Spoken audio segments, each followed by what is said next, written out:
19h sur ESAE Télévision. Bonsoir, bienvenue tout de suite le sommaire. La transmission à l'Assemblée nationale pour examen et vote du projet de loi portant protection et règles relatives au commerce international des espèces de faune et de flore sauvages menacées d'extinction en République du Bénin est l'une des grandes décisions issues du Conseil des ministres de ce mercredi 23 septembre 2020. Plus de détails dans un instant. Les étudiants de l'Université nationale de l'agriculture UNA, centre de Sakété, ont été sensibilisés ce mardi sur les grossesses non désirées, l'avortement provoqué et l'importance des gestes barrières dans la riposte à la COVID-19. Sixième étape de la campagne annuelle organisée par le Centre des œuvres universitaires et sociales d'Abomey-Calavi AC. La première édition de l'Open de tennis ATS Afrique a connu son épilogue samedi dernier à l'école régionale d'Akwakpa à Cotonou. Dans la catégorie des 18 ans et moins des filles, Gloriana Naoum a remporté le premier prix. La compétition a révélé plusieurs talents. À suivre dans ce 19h. Chaque enfant qu'on enseigne est un homme qu'on gagne. L'école est le lieu par excellence de l'éducation. ESAE.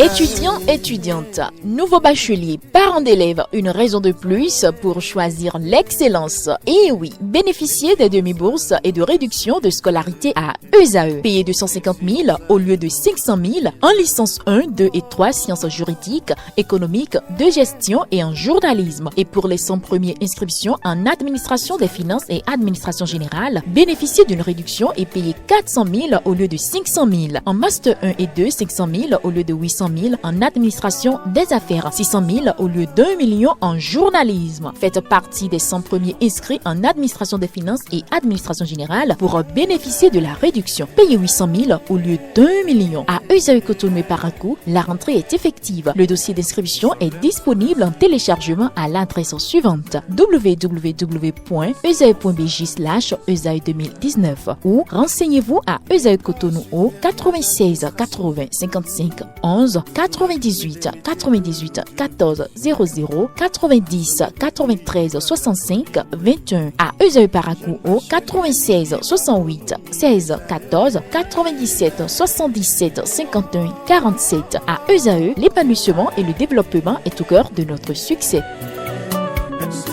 ESAE, l'excellence à un nom.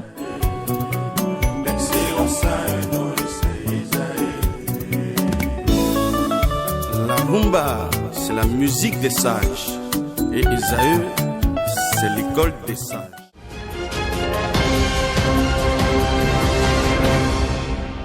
Bonsoir si vous nous recevez. La séance hebdomadaire du Conseil des ministres s'est tenue ce mercredi 23 septembre 2020 sous la présidence effective du chef de l'État, chef du gouvernement et président de la République Patrice Talon. Au cours de la séance, plusieurs dossiers ont été examinés et d'importantes décisions ont été prises. Entre autres décisions, on peut noter la transmission à l'Assemblée nationale pour examen et vote du projet de loi portant protection et règles relatives au commerce international des espèces de faune et de flore sauvages menacées d'extinction en République du Bénin, adoption des différentes formes d'organisation syndicale de travailleurs, des critères de leur représentativité et modalités d'organisation des élections professionnelles, modification du décret portant création et approbation des statuts du Centre de promotion de l'artisanat et nomination des membres de son conseil d'administration, intégration de 76 auditeurs de justice dans le corps des magistrats. Nous y reviendrons dans nos prochaines éditions. Les étudiants de l'Université nationale de l'agriculture, centre de Sakété, ont été sensibilisés ce mardi sur les grossesses non désirées, l'avortement provoqué et l'importance des gestes barrières de la riposte à la COVID-19. Sixième étape de la campagne annuelle organisée par le Centre des œuvres universitaires et sociales d'Abomey-Calavi AC en partenariat avec le Fonds des Nations Unies pour la population. La séance s'est déroulée à l'ESTCPA en présence de la directrice Claude Ghislaine Fagbohou, entourée de quelques proches collaborateurs. Le compte rendu avec Stéphane Delarios à Djagbenon. Les comportements à risque, la prévention des grossesses non désirées ainsi que les causes et corollaires de l'avortement provoqué, la nécessité du port du préservatif ont meublé la sensibilisation sur la santé sexuelle des jeunes à l'école des sciences et techniques de conservation et de transformation des produits agricoles ESTCPA de Sakété. Afin de briser le tabou autour de la sexualité en milieu estudiantin, le Centre des œuvres universitaires et sociales d'Abomey-Calavi, COUS-AC en partenariat avec le Fonds des Nations Unies pour la population, FONUAP, organise chaque année cette campagne. Les 7 sites de l'université d'Abomey-Calavi et de l'UNA sont tous bénéficiaires de cette activité de sensibilisation dont les objectifs sont prévenir les IST, VIH, SIDA par la sensibilisation au port de préservatifs, prévenir les grossesses non désirées par la sensibilisation aux méthodes contraceptives, prévenir et expliquer l'importance de dénoncer tout acte de harcèlement sexuel et de violence basée sur le genre, présenter les réseaux partenaires des jeunes et leurs activités.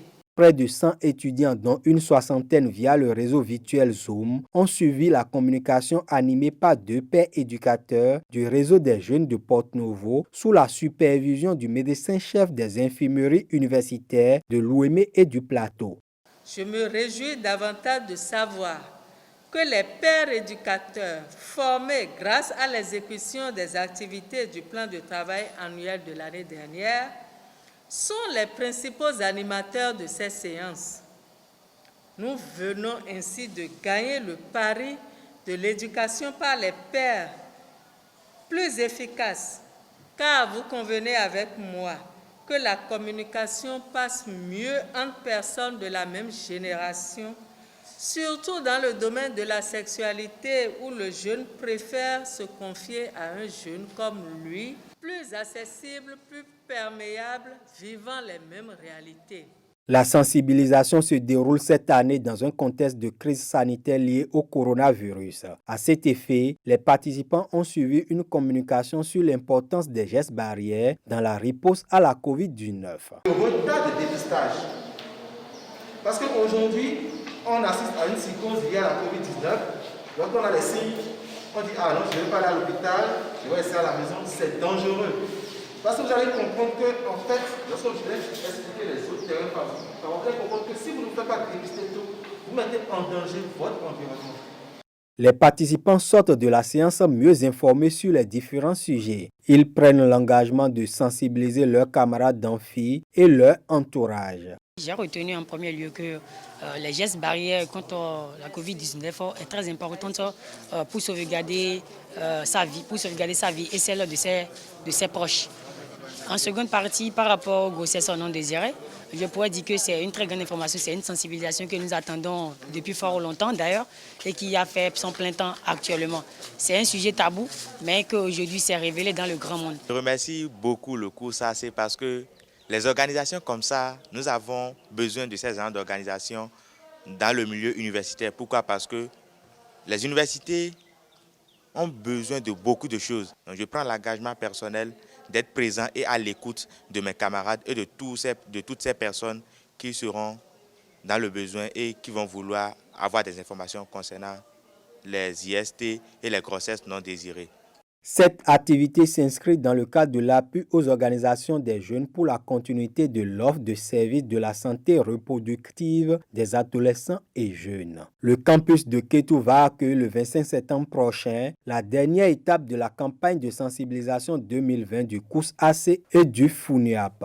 Avant de regagner Cotonou, la directrice du COUS-AC, Claude Ghislaine Fagbohou, est allée rendre une visite de courtoisie au maire de Sakété, Nestor Idou. Entourée des autres membres de la délégation, elle a briefé le premier de la cité d'Eyassam sur la campagne de sensibilisation tenue sur son territoire. Nous ne pouvons pas venir sur vos terres sans vous faire une visite de courtoisie. Donc, je suis venue en grande délégation. C'est le directeur adjoint du COUS. C'est la chef service affaires sociales et santé. Elle est également secrétaire général du syndicat. C'est le second secrétaire général. Et nous avons le chef service trésorerie et le chef service matériel. Donc, nous sommes venus pour faire une sensibilisation sur les IST, les violences basées sur le genre, et surtout sur la propagation du Covid-19, qui est d'actualité actuellement, pour respecter les gestes barrières que prône notre gouvernement. Et notre gouvernement, inlassablement, essaye d'enrayer cette pandémie en nous sensibilisant sur les mesures barrières et sur la prise en charge, parce que la prise en charge est totalement gratuite et ça n'existe pas dans tous les pays. Et nous félicitons le gouvernement et à sa tête le président Patrice Talon. Merci, monsieur le maire. Merci, madame la directrice.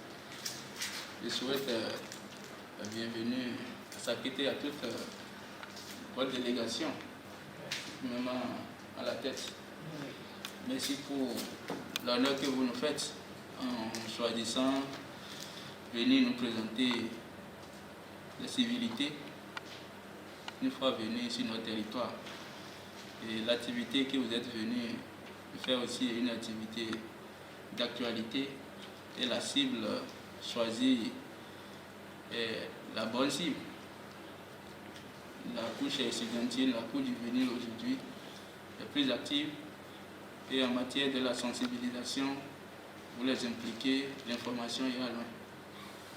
Donc, ils ont été sensibilisés. Je pense qu'ils sont également des vecteurs qui peuvent être utilisés pour toucher encore d'autres couches, d'autres personnes qui ne sont pas venues au-delà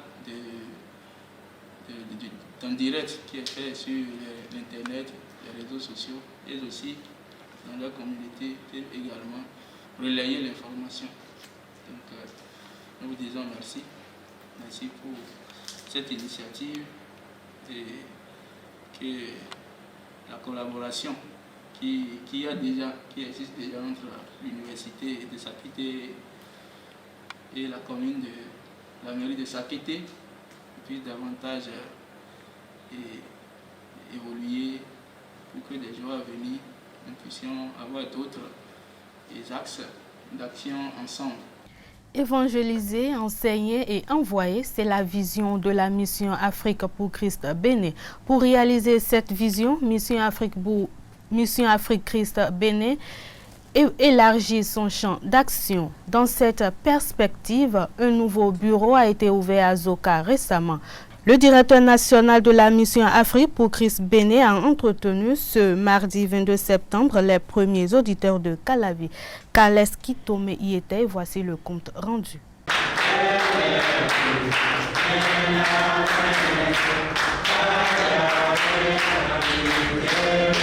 Cette assistance constitue les premiers auditeurs des cours bibliques par correspondance du bureau de la mission Afrique pour Christ de Calavi Zoka. Travailler à l'église, est-ce que c'est la même œuvre, n'est-ce pas? On ne va pas vous déloger de l'église, non, pas du tout. Alors maintenant, si il se fait que vous pouvez, être et à l'église et ici, c'est tant mieux. En tout cas, à vous de vous organiser. Toujours est-il que assurez-vous que l'œuvre que vous faites, c'est comme le texte le dit, ne travaillez pas pour la nourriture qui périt, mais assurez-vous que vous travaillez pour ce qui subsiste pour la vie éternelle. C'est le plus important. Maintenant, si c'est la profession, écoutez, on ne va pas vous empêcher d'exercer votre travail qui va vous plaire. C'est pourquoi généralement nous mettons nos activités de 12h30 à 14h30. Donc on se dit, le temps de pause là, vous pouvez venir et puis courir, aller. Voilà, donc c'est ça. Et puis c'est pas tous les jours, c'est peut-être une fois par semaine, et puis 2 heures au plus. Donc c'est comme ça on fonctionne. Donc on ne va pas du tout vous empêcher d'être très... D'ailleurs, si vous n'êtes pas efficace dans votre profession, c'est un péché. Parce que le travail que Dieu vous a donné, c'est aussi là où vous devez le servir.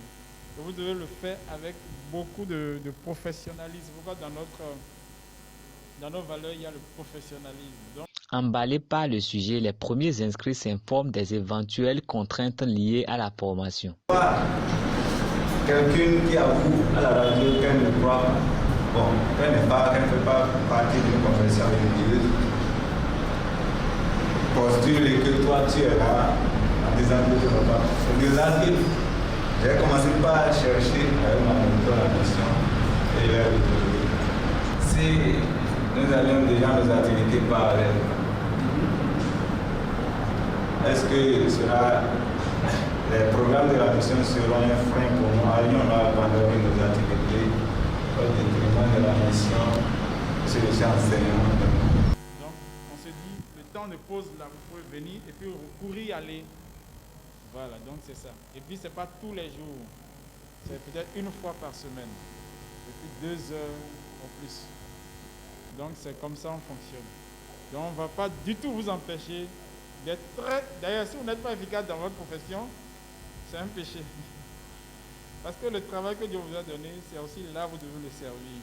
Et vous devez le faire avec beaucoup de professionnalisme. Pourquoi dans nos valeurs, il y a le professionnalisme. Donc, Mission Afrique pour Christ Bénin étend ses tentacules dans son ambition d'impacter davantage. Le chapelet de l'eau ici ce matin, nous avons déjà reçu quelque chose.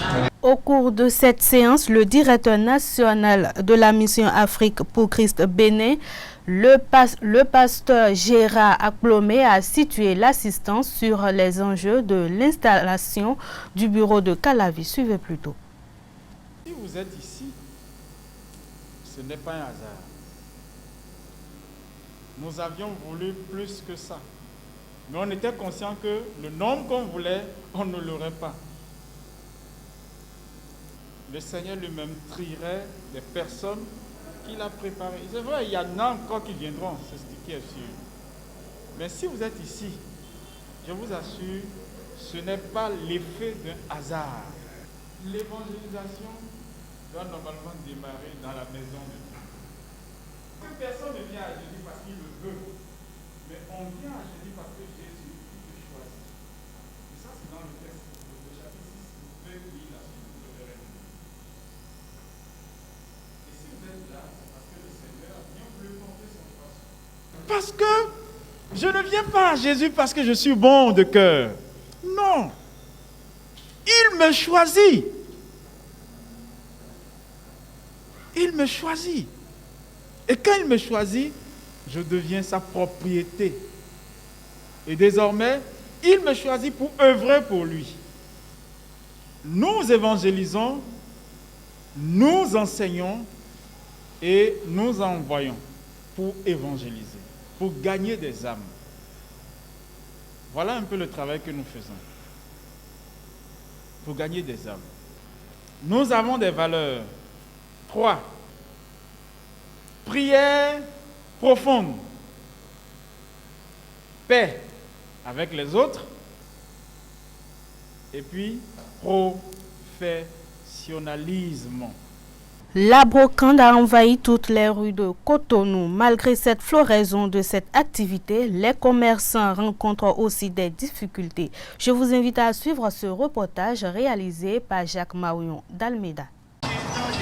Après les voitures, c'est le tour des tables, tasses, vélos et frigidaires. La brocante est en plein essor à Cotonou. Plus besoin d'un lourd portefeuille avant de se donner quelques accessoires du ménage. Même les meubles et les salons, les verres à bois, ces articles qui envahissent le quotidien des Béninois proviennent de plusieurs pays d'Europe. Des démarches sont ensuite menées une fois arrivés au port de Cotonou. Par exemple, moi là où je suis, on m'envoie ça depuis l'Hollande. On m'envoie des trucs depuis l'Hollande. La remorque qui est garée là, c'est avant-hier, il a fini de vendre. Tu vois, si je finis de vendre, je revends d'autres. Les choses viennent par le navire. Tu vois, ça ne vient pas par l'avion, ça vient par le navire. On envoie ça en Belgique, depuis la Belgique. On emporte ça. S'ils amènent ça au Bénin ici, on fait la douane. Si on fait la douane, on doit... Après commande, il faut un temps maximal pour entrer en possession de ces marchandises pour défaut de recyclage et de chargement du conteneur. La solidité des produits et leur dureté au détriment des articles neufs qui proviennent de l'Asie chez nos grands voisins font que la population l'adopte. Les risques et des pertes sont parfois au rendez-vous dans cette activité. Ça fait 3 mois avant de venir. Parce que si tu fais le commande là, on charge ça. C'est un peu charge là-bas. Ils ne trouvent pas des trucs là en gros comme ça. Des fois, ils vont pour payer là. Les trucs n'est pas souvent au complet, tu vois. Maintenant, ils attendent lorsque c'est au complet. Ils payent. Là, ils chargent le camion, ils envoient ça en Belgique. Après la Belgique, ça vient ici. Bon, quand même, ça fait 3 mois avant de venir ici, tu vois. Par exemple, ça là, tu peux utiliser ça pendant 20 ans, ça ne doit même pas avoir un problème. Les pertes, donc, il y a, bon, si ça vient ici, au Bénin, si tu n'as pas confié ça aux gens de ce truc-là, Somema ou bien comment on appelle toi-même, il faut leur confier tes marchandises. Sinon, si ça vient bâche comme ça, là, des fois, là, ils montent en haut, ils crachent, ils déchirent la bâche, ils enlèvent les trucs. Tu vois, des fois même si ça vient, il n'y a pas quelqu'un qui contrôle pour toi, là, ils vont casser le cadenas, là, vider les choses. On ne sait même pas. Des fois on dit c'est dans le bateau, ils font ça. Des fois on dit c'est sur le parc, ils font ça. Tu vois. C'est ça. Les clients préfèrent ces articles qui sont d'une qualité supérieure. Ils ne se font donc pas prier pour sillonner les sites de vente des produits communément appelés. Je prends tout d'abord les produits venus de France parce que tout d'abord c'est des produits de qualité que les Blancs eux-mêmes ont utilisés chez eux. Certes, il est vrai que la garantie n'y est plus, mais quand bien même on les réceptionne ici, on arrive avec la main d'œuvre sur place, on arrive à les réparer et à les utiliser un peu avant leur amortissement final. Les produits chinois, tu les achètes aujourd'hui, demain tu as des pannes. Que cela soit de la brocante ou neuf, l'idéal est que chacun s'offre le plaisir qu'il désire avec les moyens dont il dispose. La première édition de l'Open de tennis ATS Afrique a connu son épilogue samedi dernier à l'école régionale d'Akwakwa à Cotonou. Dans la catégorie des 18 ans et moins des filles, Gloriana Naoum a battu Emeline Rumfogan en 2-7, 6-3, 6-2. L'étoile montante du tennis béninois signale de la meilleure des manières sur le premier depuis son retour du Maroc. Chez les garçons, Sordik Noudogbessi a surpris le numéro 1 junior du béninois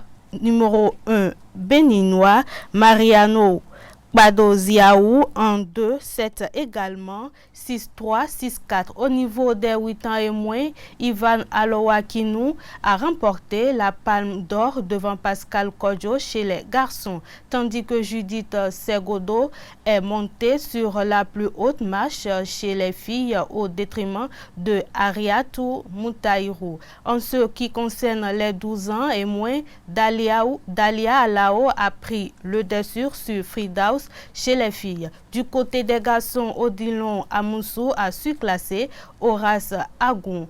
Initié afin de promouvoir les talents de la base, l'Open Tennis Afrique a révélé quelques jeunes pousses de la petite balle jaune. Le juge arbitre du tournoi, Christian Alowakinou, donne les précisions.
Les promoteurs ont atteint les objectifs qu'ils se sont fixés en initiant la compétition. La responsable commerciale de la société ATS Afrique, Alda Ajavo, exprime son satisfait. Un grand sentiment de satisfaction, surtout que c'est notre toute première édition. Donc c'était déjà une passion pour le directeur de l'entreprise de jouer du tennis. Et cette passion-là l'a conduit à promouvoir les jeunes à travers la pratique de ce sport qui lui est cher. Donc c'est un grand sentiment de satisfaction que nous partageons tous. Les objectifs sont atteints et je pense que le public est là pour en témoigner. Nous avons de l'affluence et c'est ce que nous recherchions.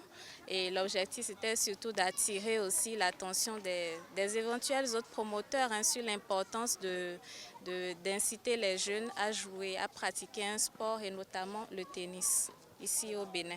On ne compte pas s'arrêter là, en si bon chemin. Donc si on s'est aussi bien lancé, l'objectif c'est de vraiment continuer, aller encore plus loin parce qu'au-delà du fait d'organiser ce tournoi, l'objectif c'est de cultiver la passion du sport chez les jeunes. Et le tennis n'étant pas encore bien représenté au Bénin, c'est l'occasion de le faire à travers les jeunes qui sont amenés à grandir et à partager leur passion. Donc nous comptons aller beaucoup plus loin. Et pour finir, voici une compilation de l'actualité hors de nos frontières à travers la page Inter signée Latifat Kouenou. Au Mali, le médiateur de la CEDEAO, Goodluck Jonathan, attendu à Bamako ce mercredi pour 48 heures, vient faire l'état des lieux de la transition en cours 2 jours après la désignation de Ba Ndao au poste président de la transition et celle du colonel Assimi Goïta en tant que vice-président. La communauté internationale a maintenu la pression dans l'attente de la nomination d'un premier ministre de transition civile, un premier ministre qui doit être nommé selon la charte de la transition par le président. Et ce, alors que le chef de la junte a exhorté mardi, la CEDEAO a levé les sanctions instaurées au lendemain du coup d'État. Les échanges informels se poursuivent entre la junte et le M5. La coalition, fer de lance de la contestation anti-Ibika, négocie la place qui doit à ses yeux lui revenir au sein des organes de la transition. Le M5 n'a pas participé au collège de désignation du président lundi et l'a dénoncé mais ne jette pas l'éponge pour autant. La bataille se joue désormais sur le terrain des portefeuilles dans le futur gouvernement. La junte souhaiterait, selon certaines informations, conserver 5 ministères et pas des moindres: défense, sécurité, équipement, mines et administration territoriale. Il faut noter que Ba Ndao, le président de la transition, doit être investi vendredi, quelques heures après le départ prévu de Goodluck Jonathan. En Côte d'Ivoire, à présent, Pascal Afine Guessane, le président du Front populaire ivoirien FPI, l'un des 4 candidats à l'élection présidentielle d'octobre prochain, a annoncé rejoindre la coalition et l'appel à la désobéissance civile du candidat Henri Konan Bédié lors d'une conférence de presse tenue ce mardi 22 septembre au siège du parti à Abidjan. Cette désobéissance civile dénonce la candidature d'Alassane Ouattara à un 3e mandat et exige les réformes du Conseil constitutionnel et de la Commission électorale indépendante CEI avant le premier tour du scrutin. Dans le cas contraire, le président du FPI tire les conclusions en déclarant qu'en cas de statu quo, il se retirerait de la course présidentielle. Il adhère ainsi à l'appel des forces d'opposition et enjoint les militants du FPI à se tenir prêts à la mobilisation en affirmant qu'ils iront jusqu'où Alassane Ouattara veut les conduire. Au Maroc, pour finir cette page Inter, le journaliste Omar Hadi a été interrogé ce mardi 22 septembre par un juge d'instruction à Casablanca pour la première fois depuis sa détention préventive fin juillet. Omar Hadi a été arrêté pour financement étranger, atteinte à la sécurité intérieure de l'État et viol suite à la plainte d'une collègue. Selon sa défense, c'est sur les accusations de viol qu'Omar Hadi a été entendu à huis clos par le juge d'instruction. Maître Souad Brahma affirme que le journaliste nie les faits et évoque une relation consentie. Dans la matinée d'hier, une vingtaine de personnes se sont rassemblées devant la cour d'appel pour réclamer la libération du journaliste. Les soutiens du journaliste journalistes dénoncent un acharnement comme Amnesty International. L'ONG a publié en juin un rapport dans lequel elle accusait les autorités marocaines d'avoir espionné Omar Hadi via un logiciel installé sur son téléphone. Rappelons qu'au début de l'année, Omar Hadi a déjà été condamné à 4 mois de prison avec sursis pour un tweet critique envers un juge. Fin de cette édition. Merci de votre aimable attention. Restez toujours connectés sur les www.ezautv.bg. Passez une excellente soirée.